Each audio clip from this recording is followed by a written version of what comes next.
Yo. I'm an addict, addicted to being savage. My life is a little graphic, like HBO making magic. I'm rapping to make that passive money coming from traffic. Doing mental gymnastics, I'm fluid and problematic. You losing if you come at me the wrong way. I've come a long way from sipping on Bombay. It's 1942 now, in this loud mouth, sipping hard in the back of a booth, sold out. I can never get enough. Success is like a drug. The money come in, but then I want more stuff. So I gotta work hard, play harder, gotta work smarter. Time is money, yeah, money is harder, so I'm not giving up. No, I'm not giving in. I was born in this world, I swear, to make a difference. If you need a mentor, I got something for you, kid. Just watch the way I move and try your best to copy it. Like a CEO, I move like an athlete pro.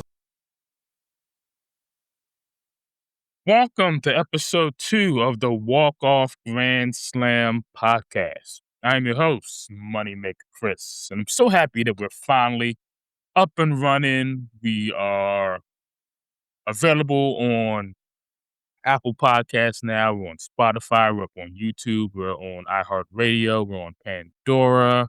We're on Amazon Music. So there's multiple ways, and also the website as well. We are available on all of those platforms. So happy for the relaunch of this podcast. Also, I've updated the social media accounts as well. I will plug them at the end of the show. Thank you for all those that have listened to the first episode. And now we're here for episode 2. So let's get started. First up, I want to make a correction. Last episode, I was talking about the history of the home run derby, and I mentioned about Pete Alonso having over 2,000 home runs in the home run derby. I didn't mean 2,000. I meant 207 home runs in the home run derby. So I just wanted to make that correction there before I get started in today's episode. Now let's get into it. July 1st. July 1st. It is known to the baseball world as Bobby Bonilla Day. Why is it called Bobby Bonilla Day, you ask? Let me explain. Well, first off, before we even get into the whole reason it's called Bobby Bonilla Day, let's get into Bobby Bonilla, the player. He made his MLB debut on April 9th, 1986 for the Chicago White Sox. He made his last appearance in October 7th, 2001 for the St. Louis Cardinals. Has a career batting average of .279, has 2,010 hits, 287 career home runs, and 1,703 RBIs, career RBIs. So he started with the White Sox. He played there in 1986. Then he's with the Pirates from 1986 to 1991. He's with the Mets from 92 to 1995. Orioles from 95 to 1996. The Marlins from 97 to 98. He was on that World Series team, actually. Dodgers in 1998, Mets in 1999, Braves in 2000, and Cardinals in 2001. Six-time All-Star, 1988 to 1991, 93 and 95. He was an All-Star, World Series champion, like I said, on that 97 Marlins team, and he's a three-time Silver Slugger Award winner for 1988, 1999, and 1991. Silver Slugger, that's normally they give that out to the top hitter at each position, like the top, like first baseman, top second baseman, outfielder, whoever's like the top offensive player at that said position, they get the silver slugger.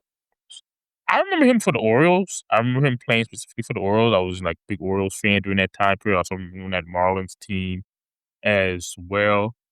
But it's funny, most people probably won't remember Bobby Bonilla so much for his playing career. They will remember him for his contract with the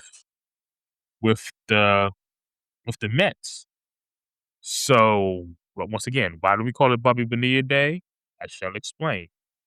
Bobby Bonilla Day refers to the annual payment, which is the result of a 2000 buyout agreement with his contract with the Mets. After an underwhelming 99 season, the Mets released Bobby Bonilla but still owed him $5.9 million. Rather than paying him up front, the team agreed to defer the payment for a decade at 8% interest. So pretty much from that period on up until 2035, he will receive an annual payout of $19 million up until 2035. So every July 1st, he goes to the bank and, hey, he shows up, I'm sure, and he says, "Hey, you know why I'm here?" Or I'm sure he probably gets direct deposit. He gets $1.19 million. That's crazy.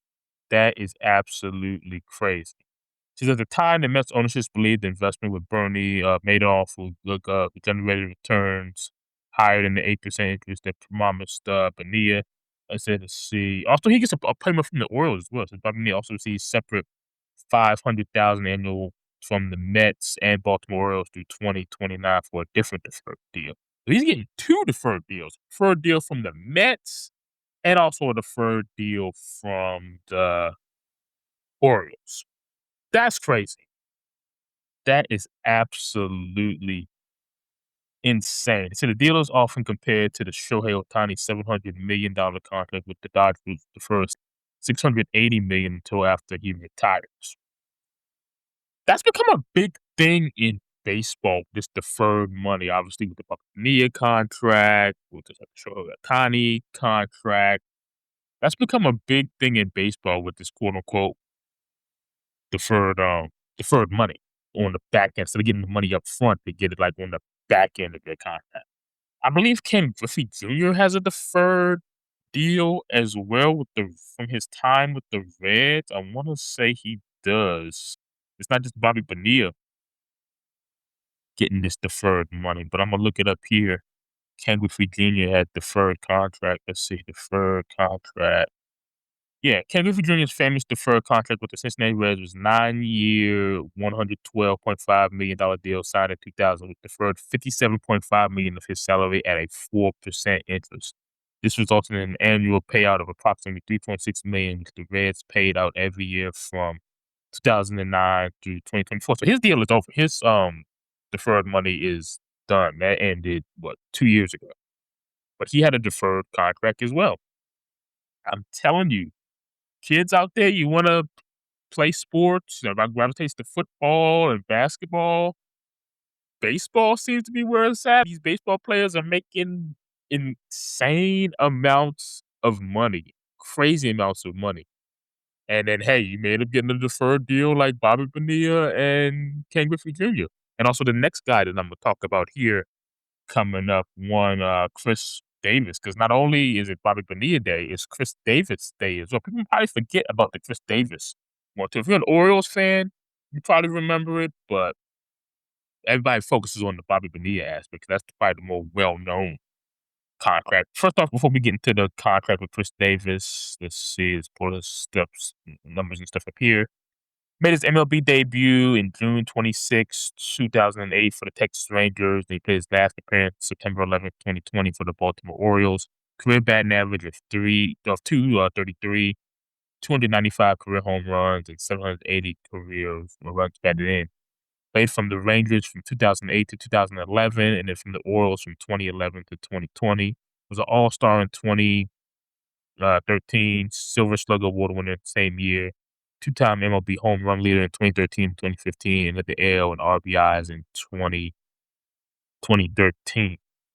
Let's see, with his deal, says Davis's deal with the Orioles is that he'll collect $59 million in deferred payments during a 15-year stretch that ends after July 1st, 2037. ESPN reports that Davis received $9.16 million in 2004 and 2005, and now collect $3.5 million from 2026, starting this year till 2032. From 2033 to 2037, Davis is set to earn $1.5 million. They said it's an unprecedented contract. Shohei Ohtani will earn, like I said, because he got the first million in his contract too. Shohei Ohtani will earn $68 million per year from 2034 until 2043. That is absolutely insane.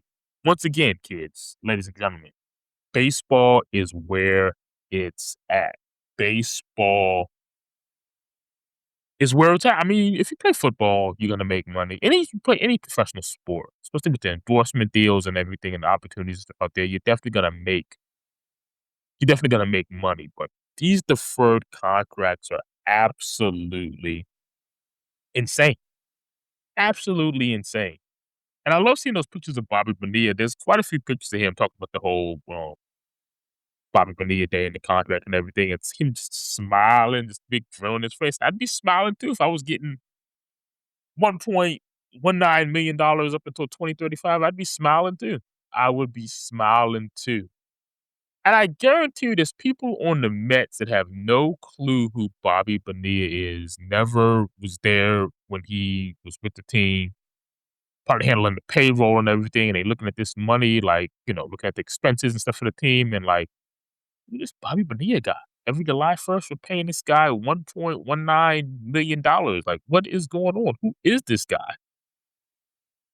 That's crazy. That is absolutely insane. I mean, he still has 9 years left on that deal. That's just insane to me. It's just absolutely insane. I mean, they should've just paid him up front and let it I mean, good for Bobby Bonilla. I mean, his agent and everything. Shout out to his agent for negotiating that contract. But for the Mets, you're like, what are we doing here? I mean, we could have paid him up front, gotten him off our paybooks, but no, he's on the paybooks for the next nine seasons. And then Chris Davis, he's, on the payroll as well for the Orioles up until what I said, let's see, 2032. So 2032. So it's crazy. His deal will end with the Orioles, and then Bobby Bonilla will still have 3 years remaining on his deal where he gets his deferred money. That's crazy. That is absolutely insane. I mean, I don't have words. I don't have words. I mean, these baseball contracts are just unreal. And then, like I said, Shohei Ohtani, too, like I mentioned him, after he retires, he's gonna be getting money up until 2043. So these guys are long Shohei will be long retired. Chris Davis has been long out of the game. And of course, Bobby Bonilla been long out of the game as well and still getting paid by Major League Baseball. That is wild to me. Absolutely wild. I'll have to look it up. He was on a podcast. He was on somebody's podcast recently talking about Chris Davis hosting commission, how things went down with the Orioles. I saw like some clips of it. I don't remember everything like off the top of my head. I'll have to definitely go and check that out. Maybe that'd be something I can talk about on a future episode. But yeah, I remember he was sitting down talking about it. And I saw something recently too with Bobby Bonilla. He was sitting down talking about the contract as well. And I mean, you see, like, he has no shame whatsoever. Of course not. Why would he have any shame? I mean, he's the one that's benefiting from this uh, contract that he got with the Mets. Just unbelievable when you think about it. When you think about him, been long retired, in his like 60s now. Like, how old is he? I want to say I'm in his 60s. Let me look this up. Let's see. Yeah, he's 63. Turned 63 this year. Turned 63 back in February. So yeah, he was third baseman and a right fielder. But yeah, turned 63. Hasn't played baseball since 2001 and still benefiting from Major League Baseball. That's unbelievable. Unbelievable. I mean, like that's like the word of the show. Like unbelievable. It's just crazy to think. I mean, it's one of the we've seen some crazy contracts in sports, but this Bobby Bonilla and this Chris Davis one is just on a whole different level. Just on a whole different level. But hey, like I said, shouts out to his agent. His agent negotiated that deal. They were able to get. I'm sure the Mets probably regret, like, dang, we deferred this payment. We kicked the can down the line, and now we're still paying this man all these years later. It's wild. It's absolutely wild. But yeah, that's Bobby Bonilla Day. Bobby Bonilla Day, Chris Davis Day. Because the Chris Davis one, like it just like some of the payments just recently kicked in. He got a couple of big payments, and then of course he's getting the annual money, the 3.5 million, which started this year up until 2032. Wow. That is crazy. Crazy, crazy, crazy. But yeah, just wanted to talk about that today. The two guys that love July 1st. July 1st comes around and those guys, look at their bank accounts, say, yup, must be nice. Must be nice to know that every July 1st comes around, they getting a nice big fat paycheck from Major League Baseball. So good for those guys. Good for those guys. That's all for me today, guys. Once again, I want to thank you as we embark on this journey with the new WalK-Off Grand Slam podcast. I want to get the socials up here for you guys. We are available on Instagram. The new Instagram account is at the WalK-Off Grand Slam podcast on Instagram. Same thing as on Threads as well, at the WalK-Off Grand Slam podcast. Give us a follow on both those platforms. Twitter, the new Twitter account is at WalK-Off_podcast. That's at WalK-Off_podcast.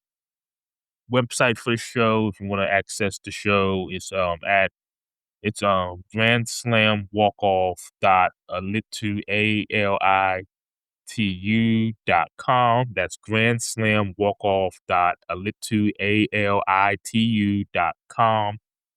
You can access the show there. Like I said, we're on Apple Podcasts, we're on Spotify, we're on YouTube for audio. Audio's available on YouTube. You can listen to the show there. Amazon Music, iHeartRadio, and Pandora. There's multiple ways that you can access the podcast. I'm sure people, I know, it's Apple people, you have your Android people. Like I said, there's a variety of ways that you can check out the show. Hit that subscribe button. It definitely helps. Costs you nothing. It does a great deal getting the name out there for this new relaunch of the Grand Slam podcast.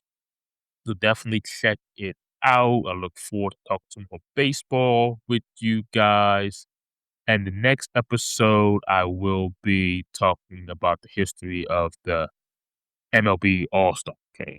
So I'll be talking about that. Like, I planned to relaunch this whole show back in around All-Star break time, but I decided, you know what? Why not go out there and get it out there to the people even sooner? So I decided to. I know the last episode I said the first episode would drop the week of the Home Run Derby, July 13th, but I decided to release it a little sooner so we could get it out there to the people. So yeah, that's all from me. Any questions, feel free to reach out on any of my social media accounts. I will get back to you. Also, TMC Podcast. We're all over social media. TMC Podcast. I want to do a lot of interviews interview a lot of wrestlers. I've had a couple of girls on from the UK recently. Some girls on from Australia. I've had Lady Frost on. I've had Killer Kelly. Let's kick the season off with D'Lo Brown. So definitely, if you're a wrestling fan, definitely check it out. Even if you're not a wrestling fan, check it out too. You might enjoy the you probably enjoy the podcast as well. Like I said, all over social media, Instagram, TikTok, Blue Sky. Over 500 followers on TikTok with over 10,000 likes. Over 800, almost close to 900 followers on Instagram. Really getting a lot of traction on there. The videos I've posted on there recently from the Kels performance I went to a couple of weeks ago. She's an independent singer. Definitely shouts out to her. Would love to interview her sometime on that podcast.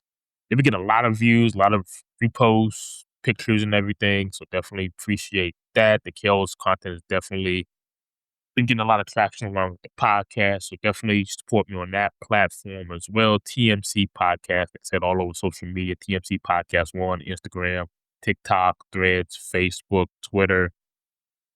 Blue Sky, TMC Podcast 1.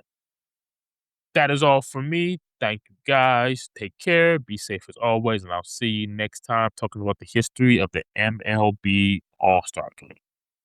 Peace. I want it like a